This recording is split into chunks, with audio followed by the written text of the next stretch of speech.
Hello, this is Julian with Coffee Reviews, and today we'll be reviewing the David Berrio Wash Process Colombia from Say Coffee. And there's the box right there. And Say, based out of Brooklyn, New York. And their coffee roaster that's appeared on this channel quite a bit over the years, including our recent review of the Pachatel, a wash processed Mexican coffee. And in the same way that coffee was somewhat of a desperation purchase, so was this one, as I originally didn't intend on purchasing it. However, I did need some coffees to review. That being said, I have heard a lot about this coffee in the past, so when I did find it at a local coffee shop, in a lot of ways it did feel like fate, as I originally eyed it when Say first released it, so it'll definitely be interesting to see how it turned out, as this right here is day 38.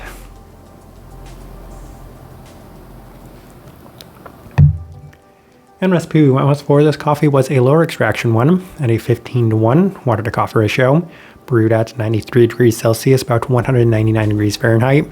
I actually like this one best through the Chemex, which does indicate a more medium grind.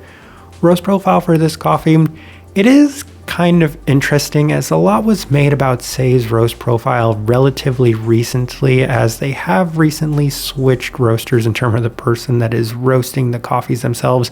Now, in that review of the Mexican coffee, I did say that it was a little bit more developed than expected, but I attributed that to it being a Mexican coffee. However, this one was also slightly more developed than I would have expected. Now, Say hasn't roasted their very light style of roasting in quite a few years now at this point, but based off the last two results that we've had, I've been kind of surprised that they are just a slight bit more developed than the consistency that we had before they switched roasters. So I'm not sure if this is once again just another one-off, or if this is kind of the profile that they've gone with their last couple of coffees. But this one, in the grand scheme of things, is still significantly lighter than the vast majority of American coffee roasters out there. It's just maybe not quite as light as what you might expect from a Say coffee. So we'll align this one with being on the more moderately light side of things by most standards and metrics. With all that out of the way, let's go ahead and start discussing this coffee. Day 14, first impression through the V60, and the coffee was nicer than expected, as it was very fruit forward with a tropical sense to it and plenty of stone fruits as well as sweetness.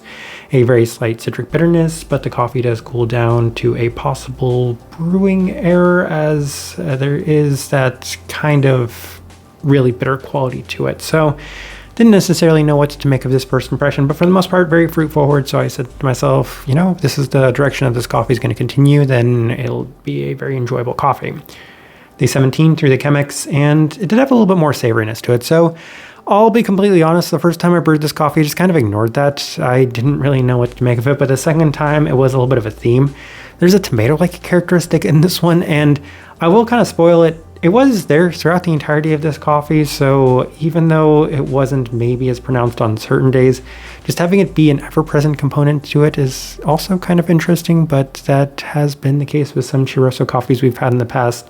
Anyway, it did have more of a sweeter orange characteristic to it, as this coffee did open up as it cooled down, so first couple of impressions I would say were positive, but in some ways mixed. Day 20 through the UFO brewer, and the coffee was the best it had been to this point, which gives a little bit of credence to the final recipe that we settled on, because we usually brew a slightly lower extraction recipe with the UFO brewer. It has more of the tomato characteristics to it, and I will highlight this. It had a spiced quality to it, and I didn't discuss it too much in the first couple of days, because in the same way that I thought that the savory quality was something that was going to go away and maybe it was just a one-off, this is now the third time in a row where I got the spiced quality to it as well, and that's also been something that I've experienced from a few chiroso coffees in the past. So it's not overly intense or long-lasting. It still offers a more clean experience with a tropical fruit sense and sweetness to it, and an orange and star fruit-like feel. So nice sweetness once again, nice experience all around, even if it does have some less than desirable spiced and savory qualities to it.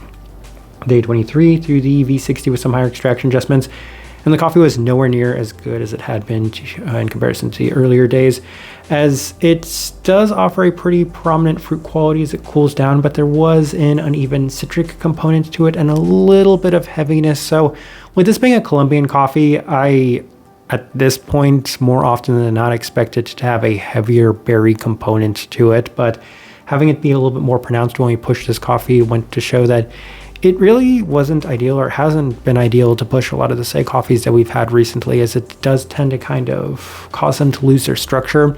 And that seems to be the case with this one as well, as it offered more of the savoriness to it, more of the spiced qualities to it. And it was kind of a head-scratching experience still as of this moment, because you get two different types of coffee. You get one that's so beautifully clean and fruit-forward, and then you get another that has all these kind of lingering bitter, spiced, and savory characteristics to it.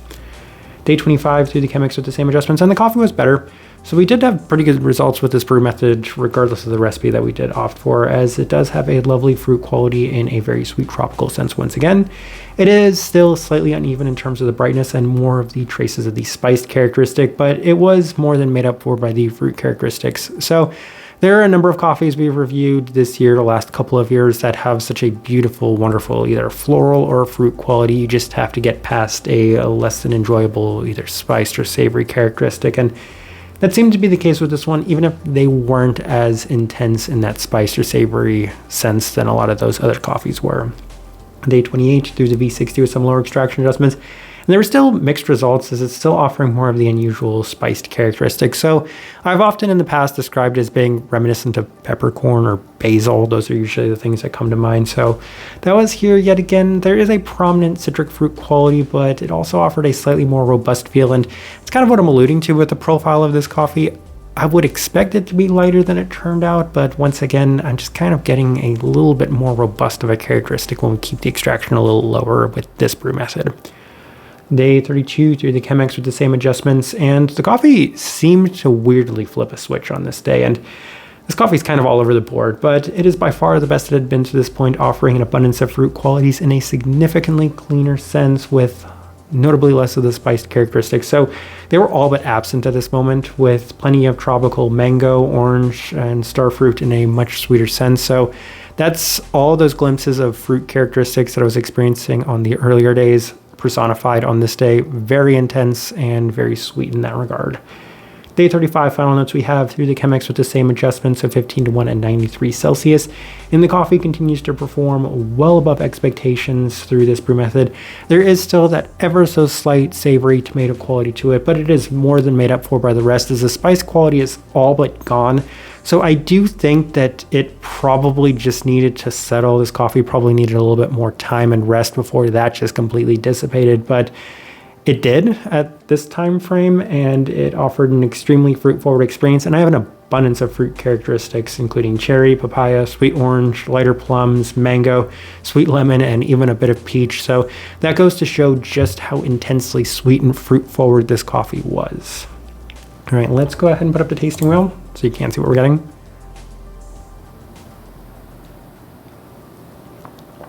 Kind of an odd looking tasting wheel, but let's go through it. We'll start with the cleanliness level 4.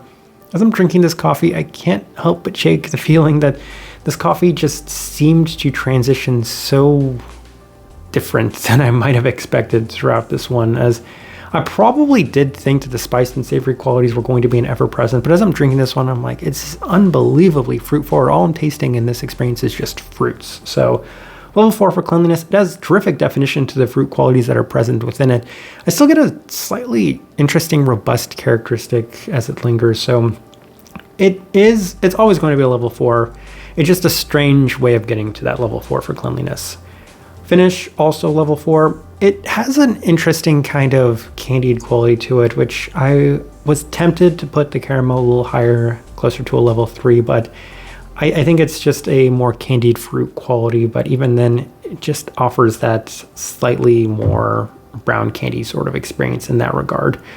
Sweetness level 4, it is an extremely fruit sweet coffee, and it is one of the most fruit sweet coffees that we've reviewed this entire year, especially for a wash processed coffee. Honestly, I would not be opposed to pushing it all the way up to level 5, and I contemplated pushing it up to a level 5. I actually think it probably should be a level 5 now that I'm looking at it.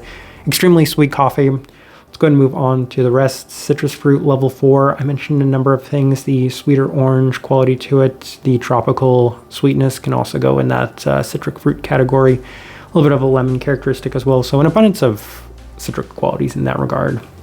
Stone fruit level 4. I mentioned a number of stone fruit characteristics as well. Mango. I got pretty much all of them. Mango, peach, and even some plum characteristics. Maybe not like overly apricot-like, but even then super sugary fruit sweet in the stone fruit sense as well. A couple of level 3s. We'll start with the acidity level 3. I don't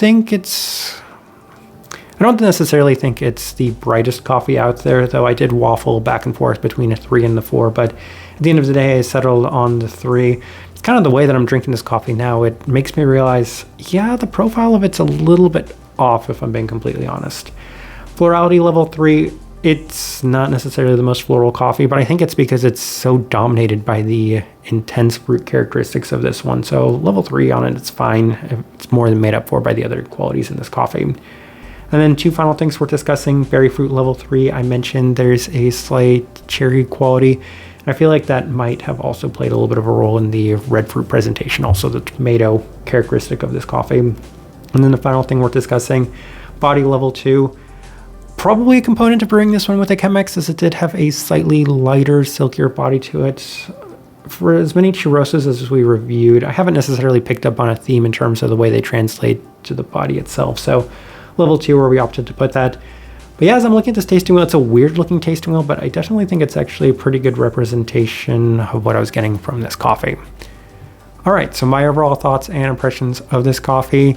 The ceiling of this one was insanely high. I mean, it offered the 3 of the 4 things that I'm looking for in significant abundance. So it was very clean, very well defined in the fruit sense, extremely fruit sweet forward. And if you're gonna have a coffee, a wash processed coffee that's this fruit sweet forward, then I'm going to enjoy it a lot. It's just a bit of a roller coaster to get to this point, as I don't like putting numerical values on how much I enjoyed a coffee, but just for an example, I would say that some of the earlier days, if we're scoring it on a scale of 1 to 10, and probably enjoying it somewhere in like the 6.5 category, but this coffee at its very best is closer to like a 9.5 range. That's just how drastic of a difference there was on the early days with the spice and savory qualities versus the other days where it was just so unbelievably fruit forward and sweet. So it was a tricky coffee to work with, but at its very best, it's an impressive coffee. One of the better coffees I've had from Say, one of the better wash processed Colombian coffees I've had this year, one of the better chiroso coffees I've had. And it's kind of interesting because some of the best chiroso coffees I've had in general have come from Say, but they also get their hands on some pretty unique chiroso coffees. So I see why there was hype about this coffee. It just definitely offered some unique and interesting characteristics along the way. The type of person I would suggest this coffee to. Unbelievably fruit sweet, so that's the direction I want to point people towards on this one. And again, the profile's a little bit strange. It can be a bit uneven at times. You can get some slightly robust characteristics at times, and you can get some savory and spiced characteristics as well. So if you can work through those, then you will be rewarded with an unbelievably long-lasting fruit sweet experience that offers so many of them in such great definition. So that's kind of the best direction I can point somebody towards on this one, and also the best way I can leave this review. If you by chance had an opportunity to try this coffee, I'd love to hear your thoughts and impressions of it as well. If you're enjoying the content, give this video a like, subscribe if you're not already subscribed. This right here has been a review of the David Berrio Wash Process Colombia from Say Coffee. Thank you for watching.